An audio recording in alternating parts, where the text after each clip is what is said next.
Welcome to the middle of the week. It's time for some Wednesday Thoughts with Pastor Michael. I usually try to be upbeat for this midweek message, but it's hard to be happy with what's happening in our world. Like you, I was shocked and horrified by the death of George Floyd at the hands of a police officer. Now on top of dealing with COVID, now our country seems torn in two.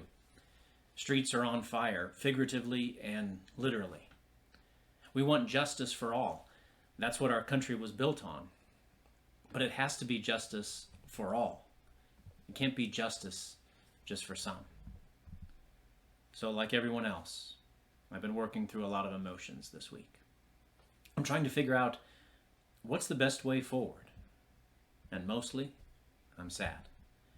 I'm sad that it looks like we're leaving this world not in a better place for our children to grow in. I have a niece she's grown now, but when she was little, when she was in kindergarten, she would talk all the time about this one friend named December.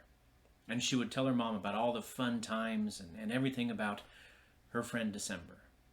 And then the Christmas concert came 6 months later, and she excitedly pointed out December to her mom. And her mom proudly smiled, because December was an African American, and her daughter had never even mentioned the fact. She'd never said, December is my black friend. December was just her friend. It'd be nice to go back to kindergarten, wouldn't it? Seems like everyone gets along when we're 5. And if there is a dispute, we resolve it pretty quickly in kindergarten. We forgive and we get back to having fun. It's not like that in our world today. What kind of world will we leave to our children? I saw a meme accredited to Will Smith, the actor, that said, racism isn't getting worse, it's getting filmed. We are aware of problems in our world now more than ever.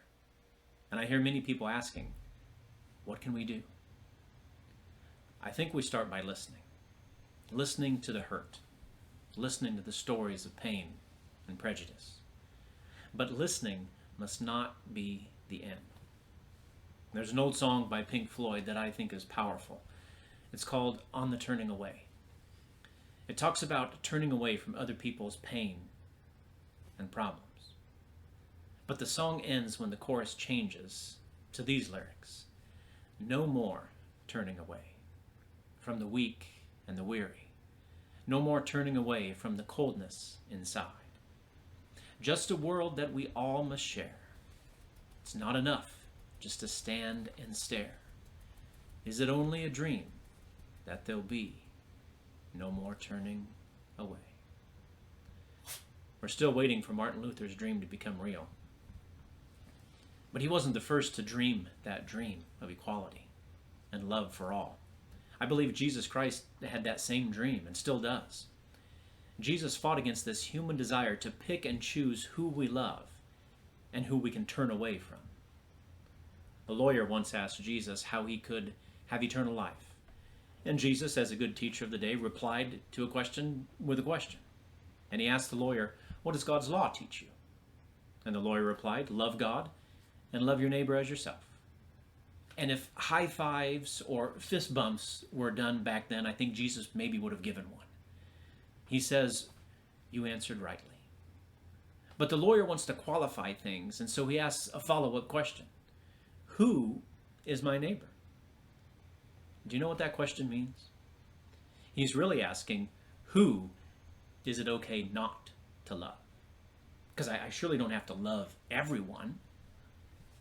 And then Jesus tells the amazing parable of the Good Samaritan, which teaches that everyone, anyone, is our neighbor.